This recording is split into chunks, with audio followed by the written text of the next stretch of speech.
अगर आप सेल्स में हैं तो एक बात हमेशा याद रखिए, कस्टमर को कंसल्टेंट चाहिए, सेल्समैन नहीं चाहिए।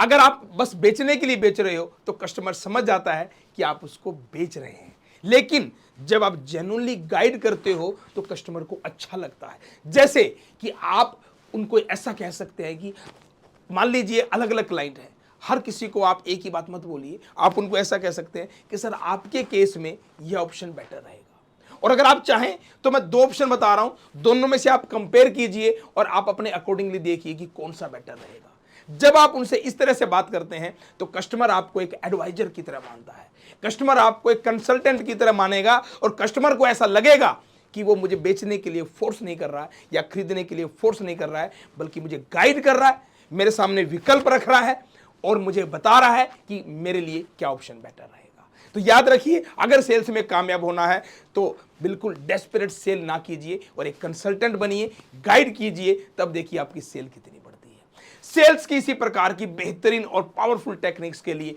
चैनल को अभी सब्सक्राइब कीजिए, और अगर आपने सेल्स मास्टरी कोर्स में अभी तक इनरोल नहीं किया है तो इनरोल कीजिए, जिसका लिंक बायो में दिया गया है। और मैं आपको सेल्स मास्टरी कोर्स में मिलूंगा बहुत ही पावरफुल कंटेंट के साथ। तब तक के लिए आपको बहुत बहुत शुभकामनाएं।